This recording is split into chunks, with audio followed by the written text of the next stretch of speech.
பார்த்து வருகிறோம். அதிமுக அமைப்பு செயலாளர் மைத்ரேயன் தற்போது முதலமைச்சர் மு.க.ஸ்டாலின் முன்னிலையில் திமுகவில் இணைந்திருக்கிறார். கூடுதல் விவரங்களை செய்தியாளர் கோகுலிடம் கேட்கலாம். கோகுல், விவரங்கள். முன்னாள் எம்பி மைத்ரேயன் அதிமுகவிலிருந்து விலகி முதலமைச்சர் மு.க.ஸ்டாலின் முன்னிலையில அண்ணா அறிவாலயத்துல திமுகவில் தன்னை இணைத்துக் கொண்டிருக்கார்.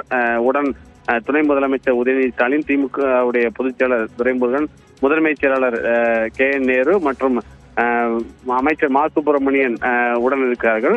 குறிப்பாக மைத்ரேயன் 3 முறை நாடாளுமன்ற உறுப்பினராக இருந்தார். RSS இயக்கத்திலிருந்து பாஜகவில் இருந்த மைத்ரேயன் பின்னர் அதிமுகவில் தன்னை இணைத்துக் கொண்டு மறைந்த முதலமைச்சர் ஜெயலலிதாவுடைய தீவிர விசுவாசியாக இருந்து 3 முறை அவருக்கு மாநிலங்களவை உறுப்பினர் எம்பியான வாய்ப்பானது அதிமுக வழங்கப்பட்டது. பின்னர் மீண்டும் பாஜகவில் இணைந்த மைத்ரேயன் பாஜகவிலிருந்து விலகி மீண்டும் அதிமுகவில் இணைத்துக் கொண்டார். அதிமுகவில அமைப்பு செயலராக இருந்த மைத்ரேயன் இன்று அதிமுகவிலிருந்து விலகி அண்ணா அறிவாலயத்தில் முதலமைச்சர் மு.க.ஸ்டாலின் முன்னிலையில் தன்னை திமுகவில் இணைத்துக் கொண்டிருக்கார். தொடர்ந்து கடந்த சில நாட்களாகவே அதிமுகவிலிருந்து விலகி திமுகவில் இணையக்கூடிய முக்கியமான நபர்கள்ல 3வது நபராக மைத்ரேயன் வந்திருக்கார். ஏற்கனவே முன்னாள் அமைச்சர் அன்வர் ராஜா சில தினங்களுக்கு முன்பு அதிமுகவிலிருந்து விலகி திமுகவில் இணைந்தார். புதுக்கோட்டையுடைய முன்னாள் சட்டமன்ற உறுப்பினர் கார்த்திக் தொண்டைமானும் அதிமுகவிலிருந்து விலகி தன்னை திமுகவில் இணைத்துக் கொண்டார்.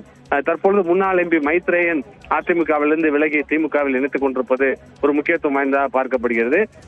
அடுத்த ஆண்டு சட்டமன்ற தேர்தல் நடைபெறக்கூடிய நிலையில அதிமுகவில் இருக்கக்கூடிய முக்கிய பிரபலங்கள் அதிமுகவிலிருந்து விலகி திமுகவில் இணைத்துக் கொள்வது அரசியல் வட்டாரத்தில் ஒரு முக்கியமான பரபரப்பாகவே பேசப்பட்டு வருகிறது.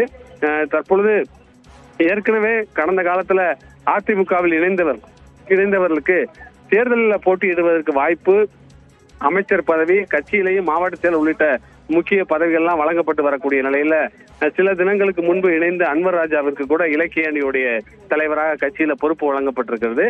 தற்பொழுது மைத்ரேயனும் தன்னை அதிமுகவிலிருந்து விலகி திமுகவில் இணைத்துக் கொண்டிருக்கார். அவருக்கும் கட்சியில ஏதாவது ஒரு முக்கிய பொறுப்பு வழங்கப்படலாம் என்ற ஒரு தகவலும் சொல்லப்படுகிறது. முதலமைச்சர் மு.க.ஸ்டாலின் முன்னிலையில் தன்னை திமுகவில் முன்னாள் நாடாளுமன்ற உறுப்பினர் மைத்ரேயன் இணைத்துக் கொண்டிருக்கிறார். விவரங்களை வழங்கியமைக்கு நன்றி கோகுல்.